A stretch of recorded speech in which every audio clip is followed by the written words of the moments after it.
Täna toimus korruptsioonivastase erikomisjoni istung, kus me käsitlesime e-valimisi. Nimelt on ilmsiks tulnud, et 2023. aasta valimistel oli teoreetiliselt võimalik e-häältega manipuleerimine, kuna meil ei toimu täielikku kontrolli häälte lugemise üle. Nagu te teate, võib e-hääletamise puhul mitu korda hääletada.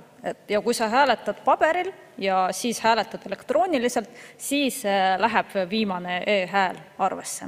Nüüd on välja tulnud, et selles etapis, kui siis kehtivad hääled eraldati nendest kordus- ja paberhääletamisega tühistatud häältest ja tehti need anonüümseks, siis oli võimalik esitada loendamiseks täiesti uued sedelid. Need ei pidanud üldse pärinema valimiskastis, vaid võisid olla eelnevalt valmis võltsitud avalikult saadavate andmete põhjal. Ja seda etappi, just seda, mida ma mainisin, seda etappi ei kontrollitud. Sellele probleemile viitas ka OECD raport, kus öeldi, et kriitilist sammu, mille käigus eemaldati internetis või valimisjaoskonnas antud teise häälega üle kirjutatud hääled, ei kontrollitud. Ja oli isegi välja toodud selline lause.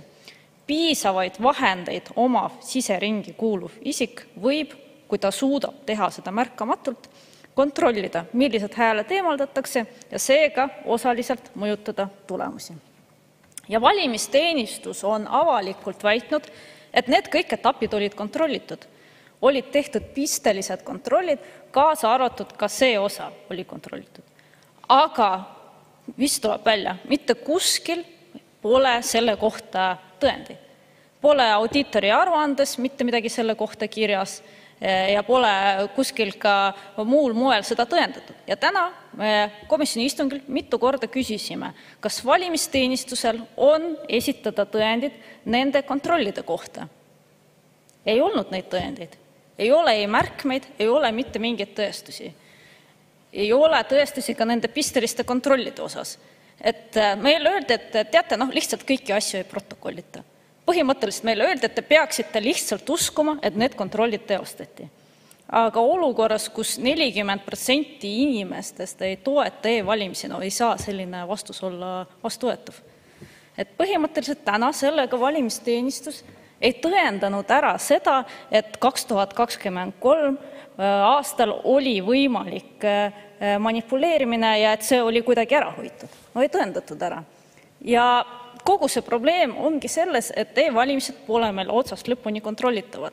Eesti Teaduste Akadeemia küberturvalisuse komisjon tegi riskide kontrolli, tõi välja 6 riski, millest 2 on väga tõsised.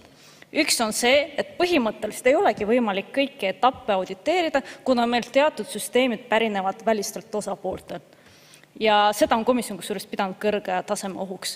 Ja samuti praegu puudub selline detailne auditeerimisjuhend, detailne auditiraport, mis omakorda kinnitab seda, et kui audiitor tuleb, et ta ei auditeeri kõiki etappe. Põhimõtteliselt audiitoril ei ole kohustus kuidagi sõltumatult kontrollida neid asju, mis talle ette antakse.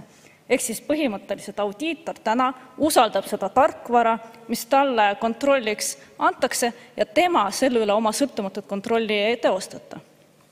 Ja selleks, et teha need lisakontrolle, ongi vaja otsida spetsialiste, spetsiaalset audiitoreid ja muidugi see on väga keeruline. Ja üks põhjus, miks siis seda sellist algusest lõpuni kontrolli tänaseni pole tagatud, sest see teeb kogu selle e-hääletamise läbiviimise palju keerulisemaks. Ja see on probleemi paljude jaoks. See on ka ju põhjus, miks paljud riigid ei kiirustage ega soovigi seda e-valimiste süsteemi sisse viia.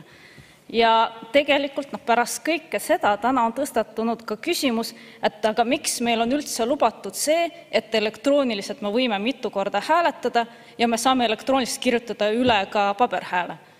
Kas see oligi see võimalus manipuleerimiseks? Ma kindlasti soovitan seda istungit järele vaadata. Järgmisel istungil on meil arutlusel M-valimiste küsimus.